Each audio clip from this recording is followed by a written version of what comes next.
Oh, like the dear boy. Sorry.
So, viewers, we are preparing for our naming ceremony.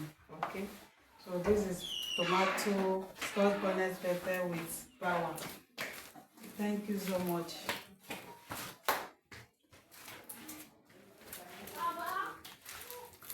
Me tell the button making me.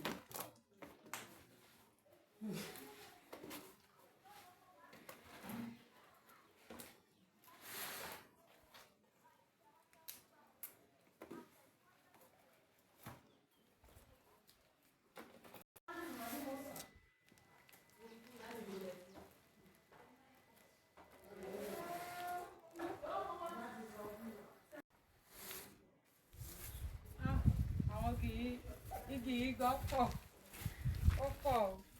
Wọ́n ní sáwọn ẹ̀ṣẹ́ igi yìí gbẹ báyìí. Ó ti gbẹ ẹ̀kú wa òkè. Wọ́n fi igi sọ́ọ̀mìlì sí bambú náà wà ń bẹ̀, ó máa jò. Ó wà òkè. So,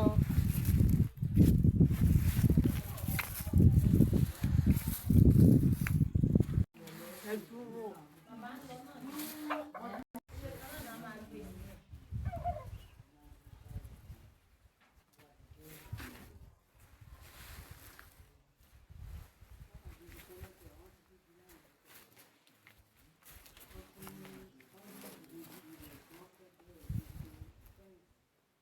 Today God give us some.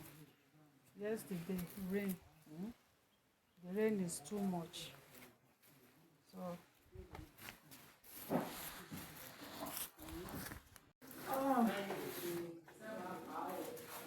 Auntie wa. Yes. Yes. Come on, take breast. Philip fẹ́ fún ọmọ lọ́mú. You want to give baby breast? Eh? Ah. Ọkùnrin ni wọ́n o.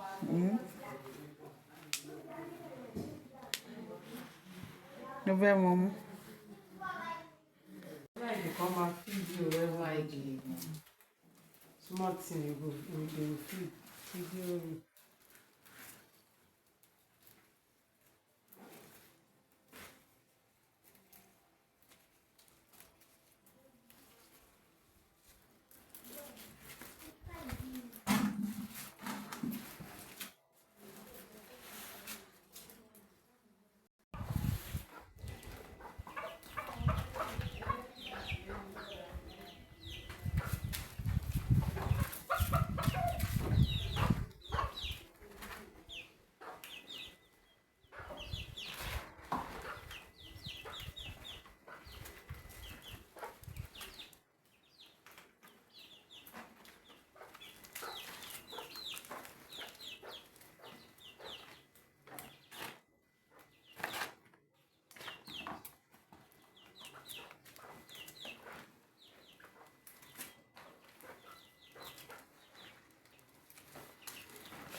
Òun ti kámẹ́rà lẹ́yìn jápa.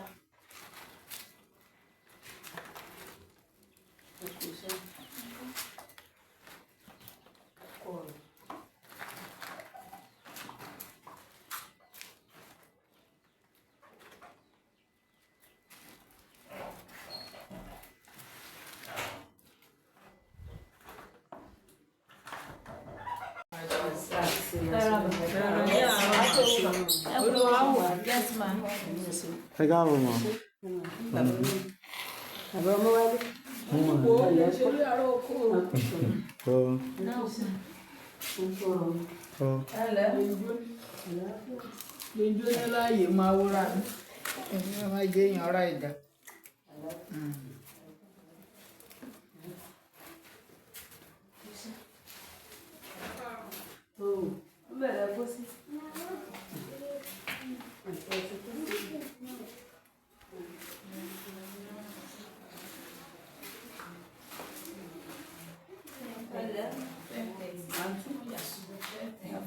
Àǹtí ẹ̀ ló wọ̀n báyìí.